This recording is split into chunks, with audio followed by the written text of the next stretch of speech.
Well, it seems as though on Tuesday the attacks were a little bit less intense than they were on Monday, when some 83 rockets were fired at Ukraine. On Tuesday, the greater part of the rockets that were fired, according to the spokesman for Ukraine's air defense systems, were actually shot down by Ukraine's aerial defense systems, which is one reason why President Volodymyr Zelensky is calling for the country to receive more of those as quickly as possible, because they clearly are effective in the places where Ukraine has got them. But then, yes, the attacks have continued, including with the use of these Iranian-made drones. I believe at least 15 of them were used yesterday. Overnight, there were several air raid sirens that went off, including in the capital, Kiev, but no attacks on the capital as far as I can see. It seems that it was a somewhat quieter night, though Zaporizhzhia is one city that continues to take bombardment every single day lately. The governor of the city's military administration there is saying that 7 strikes happened overnight on the city of Zaporizhzhia, hitting a residential building, though apparently the 3 people who have been pulled from the rubble there are not seriously injured, and there are currently no reports of serious casualties in Zaporizhzhia. Well, the main problem at the moment is electricity supply. Power stations and other elements of the electricity infrastructure across the country were hit, and in several regions there are still power cuts, and there is also some kind of electricity rationing going on, particularly in Kyiv region, where there's now a timetable where they're saying when your electricity is going to be cut off, I think for periods of 4 hours on, 4 hours off. That's not happening in Vinnytsia region, where I am now, but the governor of the region appealed to residents of this region to use as little electricity as possible so they would not have to apply rationing measures. Actually, just yesterday, one major power station in Vinnytsia region was hit. That's just one example of many strikes on such facilities around the country.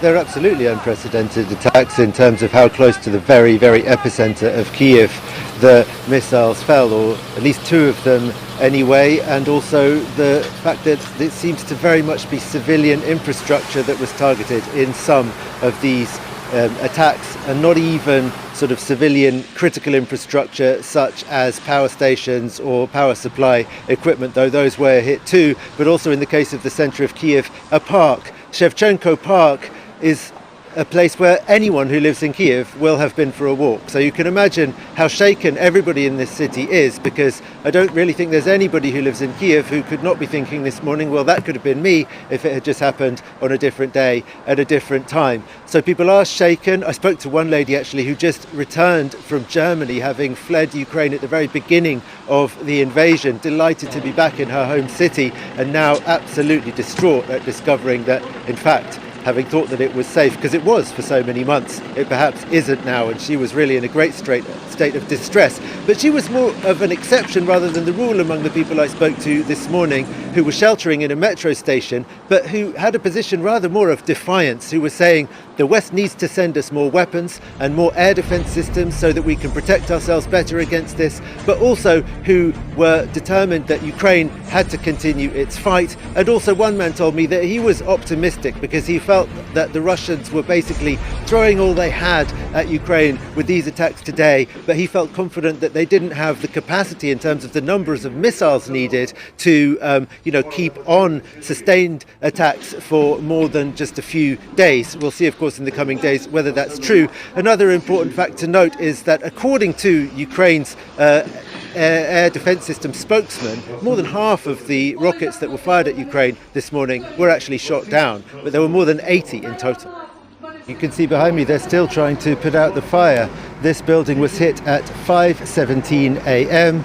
The rubble is still smouldering, and the rescue workers are still trying to get into this rubble and see if they can pull anybody else out. Sadly, I think we have to assume that in the early hours of the morning there were more than just 5 people sleeping in this building. For the moment, 5 bodies have been pulled out, according to the police, but both police officers and rescue workers and local people said to me that they thought the death toll would probably rise. On top of that, there's 13 people injured, and one municipal worker was actually injured in the course of trying to do the rescue work. I saw him receiving first aid. So you can see it's a dangerous operation, and large numbers of people have been at work all day here trying to clear through the rubble, put out the fires, rescue the wounded and see if there are any more dead there. And this is not the only building that was hit in central Zaporizhzhia. It's very important to stress. There is an area of individual houses there, detached houses, about 5 minutes drive away from here,